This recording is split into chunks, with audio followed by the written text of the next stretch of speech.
নমস্কার বন্ধুরা, হরে কৃষ্ণ। কথা হচ্ছিল গীতার দ্বিতীয় অধ্যায় বা সাংখ্যযোগ নিয়ে। শ্রী ভগবান অর্জুনকে শোনাচ্ছেন, যদাতে মহকলিলং বুদ্ধির্ব তিরস্বতি তদা গন্তসি নির্বাদং শ্রোতব্যস্য শ্রুতস্য।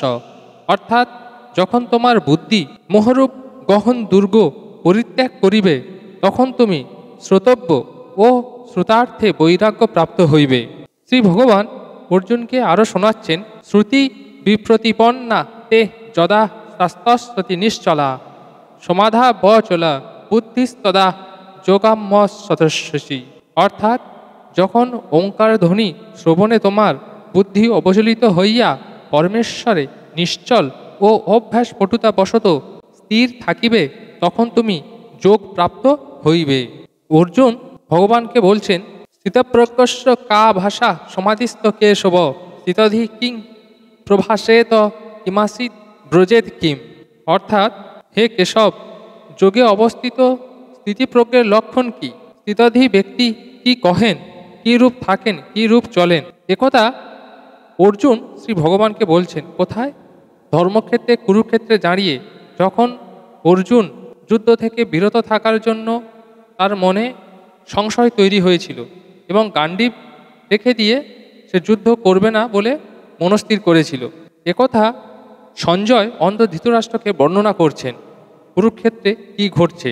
কুরুক্ষেত্রে কি ঘটছে সঞ্জয় এইভাবে বর্ণনা করছেন যে, শ্রী ভগবান আর অর্জুনের কথোপকথন শ্রী ভগবান অর্জুনকে শোনাচ্ছেন। প্রজাপতি যথা কমান সর্বান পার্থ মনোগতান আত্মন্নতা তুষ্ট স্থিতিপ্রজ্ঞস্তদোচ্যতে। অর্থাৎ শ্রী ভগবান কহিলেন, হে পার্থ, পরমানন্দরূপ আত্মাতে স্বয়ং তুষ্ট হইয়া যখন যোগী মনোগত সমুদয় কামনা পরিত্যাগ করেন, তখন তিনি স্থিতিপ্রজ্ঞ বলিয়া উক্ত হন।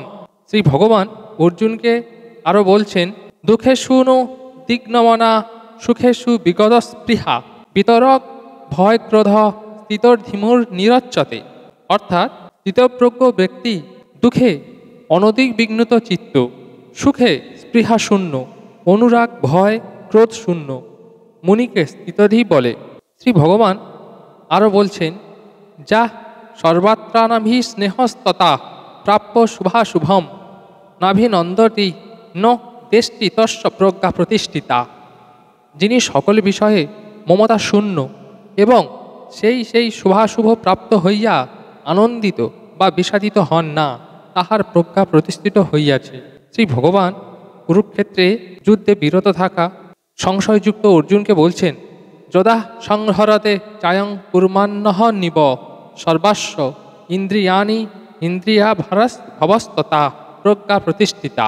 অর্থাৎ যখন স্থিতপ্রজ্ঞ ব্যক্তি কচ্ছপাং ন্যায় ইন্দ্রিয় বিষয় সকল হইতে ইন্দ্রিয়গণকে সর্বদা প্রত্যাহৃত করেন, তখন তাহার প্রজ্ঞা প্রতিষ্ঠিত হয়। শ্রী ভগবান বলছেন, বিষয়া বিনির্বিদন্তে নিরাহারস্য তে হীন রসবর্জং রসপশস্য পরম দৃষ্টা নির্বতত্বে। অর্থাৎ ইন্দ্রিয়ে তারা বিষয় গ্রহণ করে না এমন দেহাভিমানী অজ্ঞ ব্যক্তি বিষয় অনুভব নিবৃত্তি পায়, কিন্তু ভোগবিলাস নিবৃত্তি পায় না, বিষয়ে আসক্ত থাকে। পরন্তু পরমাত্মাকে দেখিয়া ইহার স্থিতিপ্রজ্ঞের অভিলাষ শত ও নিবৃত্তি পায়। শ্রী ভগবান অর্জুনকে আরও শোনাচ্ছেন, যততি হ্যাপি কন্তেয় পুরঃশস্য বিপস্থিত ইন্দ্রিয়ানি প্রমাথিনী হরন্তি প্রসভং মন। হে কুন্তেয়, প্রমাথী ইন্দ্রিয়গণ মক্ষে যত্নশীল জ্ঞানী পুরুষেরও মনকে বলপূর্বক হরণ করে। আর বলছেন শ্রী ভগবান, তানি সর্বাণি সংযম্য চুক্তি আসাতি মৎপর বসহি যশস্বী ইন্দ্রিয়ানি তস্য প্রজ্ঞা প্রতিষ্ঠিতা। অর্থাৎ যোগী সেই ইন্দ্রিয়গণকে সংযত করিয়া আত্মপরায়ণ হইয়া অবস্থান করেন। যেহেতু ইন্দ্রিয়গণ যাহার বশীভূত হইয়া থাকে, তাহার প্রজ্ঞা প্রতিষ্ঠিত। শ্রী ভগবান অর্জুনকে আরও শোনাচ্ছেন, ধায়াত বিষয়ান পুংস সঙ্গতেষু পূজায়তে সঙ্গাত সঞ্জয়তে কাম কামাত ক্রোধ অভিজায়তে।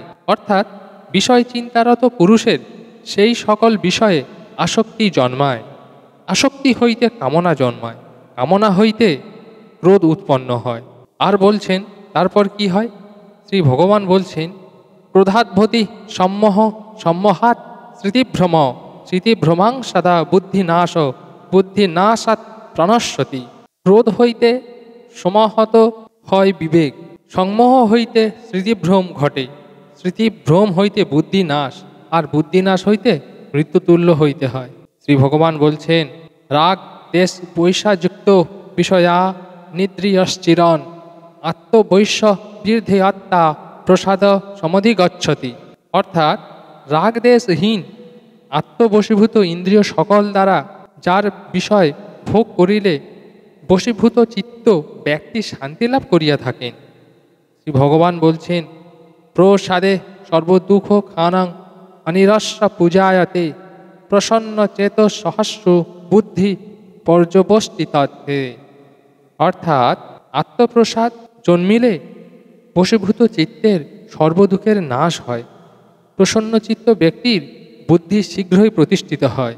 শ্রী ভগবান বলছেন, নাস্তি বুদ্ধির যুক্তস্য ন তাজুর্যসা ভাবনা, না চাভায়ত শান্তিরসন্তাস্য কুত সুখম। অর্থাৎ ব্রহ্মে অযুক্ত ব্যক্তির বা আত্মবিষয়িনী ব্যক্তির বুদ্ধি নাই, অযুক্ত ব্যক্তির বা আত্মবিষয়ক ব্যক্তির ধ্যান হয় না, আত্মধ্যানবিহীন ব্যক্তির শান্তি হয় না, আর শান্তিহীনের সুখ কোথায়? শ্রী ভগবান আরও বলছেন, ইন্দ্রিয়াণাং হি চরিতাং জন্মাহু অনুবিধীয়তে, অদস্য হরতি প্রজ্ঞাং বায়ুর না বিমাস সম্ভতি। অর্থাৎ যেহেতু বায়ু যেমন নৌকাকে জলে ইতস্তত বিক্ষিপ্ত করে, সেইরূপ মন আমাদের ভ্রমণশীল বা ইন্দ্রিয়গণের অনুগমন করে, সেটি তাহার প্রজ্ঞাকে হরণ করে, অর্থাৎ বিষয়ে বিক্ষিপ্ত করিয়া থাকে। শ্রী ভগবান আরও বলছেন, তস্মাৎ যস্য মহাবাহু নিগৃতি হানি সর্বস্ব, ইন্দ্রিয়ানি নিধস্য প্রজ্ঞা প্রতিষ্ঠিতা। অর্থাৎ মহাবাহু যাহার ইন্দ্রিয়গণ ইন্দ্রিয়ের বিষয় সকল হইতে সর্বতোভাবে নিগৃহীত বা বশীকৃত হইয়াছে, তাহার প্রজ্ঞা প্রতিষ্ঠিত। শ্রী ভগবান আরও স্থিতিপ্রজ্ঞ বিষয় সম্বন্ধে বলছেন, যাহা নিশা সর্বতভূতানাং তস্যাং জাগ্রতি সংযমী, যস্যাং জাগ্রতি ভূতানি সা নিশা পশ্চাৎ মূনে।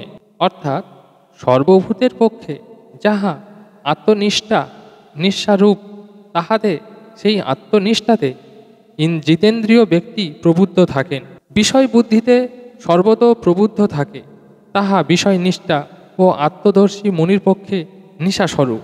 শ্রী ভগবান আরও বলছেন, অপূর্জা মানাচল প্রতিষ্ঠাং সমুদ্র মাপ প্রবিশ্যন্তি যদ্দত্ত তদ্দৎ কামাযৎ প্রবশ্যন্তি সর্বে, স শান্তিমাহ প্রণতি নো কামাকামী।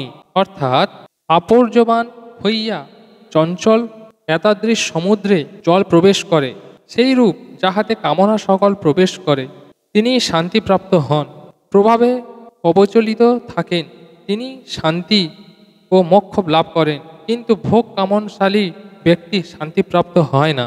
শ্রী ভগবান বলছেন, বিহায়া কামান য সর্বান পুমাংশ্চরস্তি নিস্পৃহ, নির্মম নিরহংকার স শান্তি সমাধি গচ্ছতি। যে ব্যক্তি সমুদয় কাম্যবস্তু উপেক্ষা করিয়া নিস্পৃহে নিরহংকার ও বিষয়ে মমতাশূন্য হইয়া পারদ্ধ প্রবেশ ভোগাদি করেন, অথবা যথায় তথায় ভ্রমণ করেন, সেই ব্যক্তি শান্তিপ্রাপ্ত হন। শ্রী ভগবান আরও বলছেন, এষা ব্রাহ্মে স্থিতি পার্থ নৈনাং প্রাপ্য বিমোহতি, স্থিতা সমস্ত কলহেপি ব্রহ্ম নির্বাণ মৃচ্যতি। অর্থাৎ হে পার্থ, ব্রহ্মজ্ঞান নিষ্ঠা ঈদৃশী গুরুপদেশে ইহা পাইয়া বিশুদ্ধ দ্বার করণ পুরুষ সংসার মোহ প্রাপ্ত হন, মৃত্যুকালেও ইহাতে থাকিয়া ব্রহ্মে লয় প্রাপ্ত হন, অর্থাৎ তাহার পুনর্জন্ম হয় না। সকলে সুস্থ থাকবেন, ভালো থাকবেন। গীতার পরবর্তী অধ্যায়, তৃতীয় অধ্যায় কর্মযোগ শুনুন পরবর্তী ভিডিওতে।